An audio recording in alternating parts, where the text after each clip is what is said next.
Yeah, I love that Francesca already mentioned it. We know that women and girls experience mobility and moving in public space differently from men and boys. And on top of that, for decades, transport planning has limited itself to a more quantitative view on data collection, which fails to take into account the qualitative experience that influence individual mobility choices.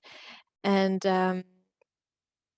also, a more inclusive picture can be created not only of women when we study women's transport experience, but also the people they accompany, often, which includes children, elderly people, and people with disabilities.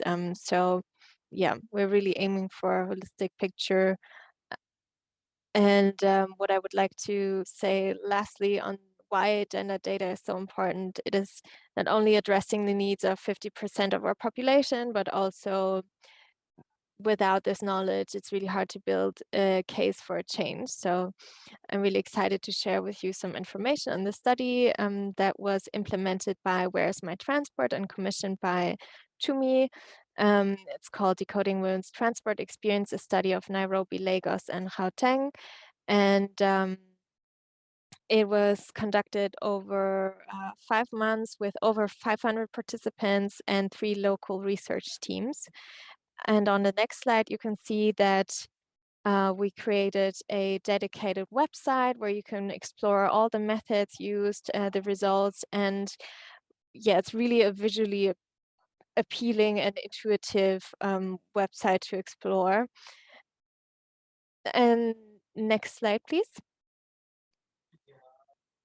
So as you can see here in the kind of timeline of the research, there was a variety of different quantitative as well as qualitative methods that were used. So first, the researchers gathered literature and studies from local and international sources and reviewed where gaps in knowledge actually exist. And then it helped to establish accordingly which methods and approaches could be used to address those data gaps. And then in fields as well as online surveys were used to complement the qualitative methodology with quantitative knowledge as well. 8 different sections focused on gender, age, physical limitations, work and income, household and experience of public transport, including journey types, costs, and so on and so forth. Then we move on to the more innovative side of this study, which is really exciting. Those were ride-alongs and home visits, where the researchers accompanied women on their daily journeys, mapping their door-to-door journey and witnessing the obstacles they face while using transport. During this, they interviewed the women step by step to gain insights on the choices they made. And they also observed some of the aspects that the women might have not expressed or noticed themselves, which is things like responses to safety or harassment fears. Then lastly, there was a research lab with 8 different workshops, interactive women-only sessions, and focus group discussions where the participants were again asked to discuss their transport experiences with each other.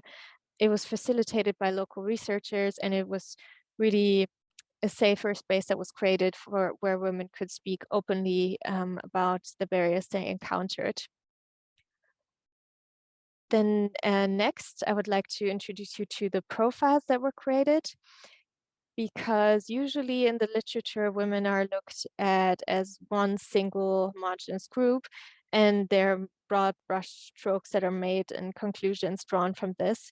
So we wanted to challenge the idea that women are a homogeneous group, and we know that women's mobility needs and behaviors can differ significantly by age, occupation, and socioeconomic level. So therefore, the research zooms in on the level of different user groups, and each of the user groups were surveyed in all of the 3 metropolitan centers. The question was, how do the traditional parameters like cost, time, safety, and comfort interact with different user profiles?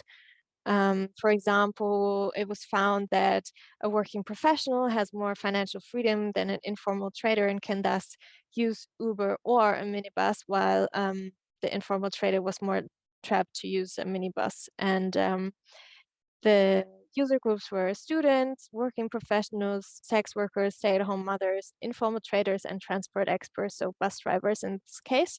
And you can explore all of the participants' journey on the website, where you will find individual journey maps based on the ride-alongs that I just mentioned, as well as some decision-making matrices for the respective city, which I will speak about a little bit more. So on the next slide, you can see two of the kind of most interesting outputs, I would say, of this study that illustrate the travel experience for each of these user groups.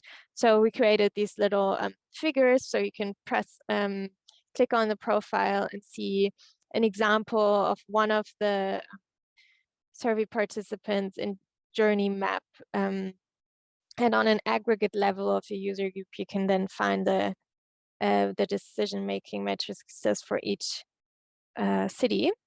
Two examples are shown, sorry. Yeah, I'll go a little bit more into that on the next two slides. So firstly, we have the journey map on the exactly. Here is a glimpse into the journey map. So you can see the first step setting off for this example of an informal trader in Lagos. You can see that each of the station was observed on the basis of what was the person thinking, doing, feeling, as well as their needs and pains, coping strategies, and tools that they used, which also differed from user group to user group and location to location. Two examples are shown here. For example, strategies on board.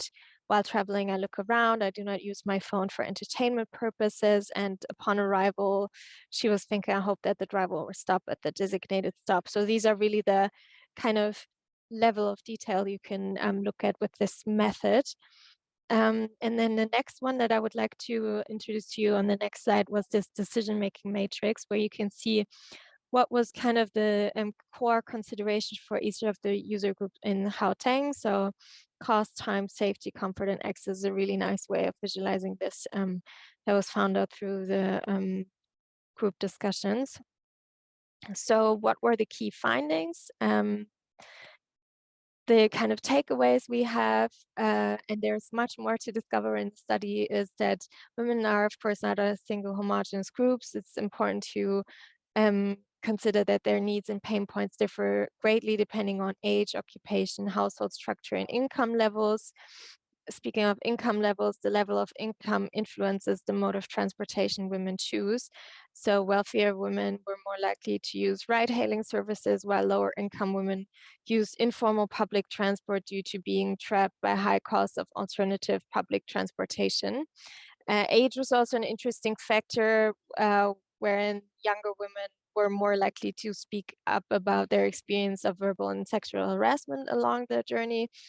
And while safety was a predominant concern for most participants, concerns about affordability and regulated fares can sometimes take precedence.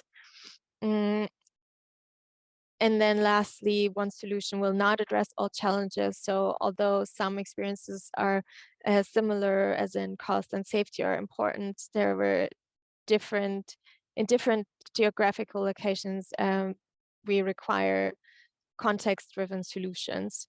So there's no one size fits all. And then on a methodological level, some of the learnings were that the results did really vary depending on the method that was used. So when asked what could be done to improve your public transport experience, in the surveys, cost reductions, improved infrastructure, and more safety were the core concerns, while more safety came in last. And this was contrasted with the prevailing sentiment in the workshops, where questions of safety were more prevalent. This suggests to us that women-only workshops and focus group discussions are really a good way of creating a safer space and get more accurate information about experiences on an individual level. And yeah, in a way that survey questionnaires just simply cannot find out. Then this more user-centric and behavioral lens to mobility helps us to understand more accurately when, where, and how pain points happen, and what stage and what vehicle, um, and how users cope depending on different factors. Um, I think these coping strategies are a really interesting factor. And lastly, the first step to filling the gender data gap is giving more women a voice in the process. Um, we need to start with inclusive data collection that can depict behaviors, mobilities, needs, and capabilities also on an individual level. So yeah, without further ado, I would like to encourage you to read through the study on our website that we created called genderdata.womenmobilize.org. You can learn more about the experience of also the transport workforce in the study, the relationship between transport users and drivers, as well as a shared sense of community that was reported by participants despite their critiques. So thanks again to UIC, and I hope you will give the study a read.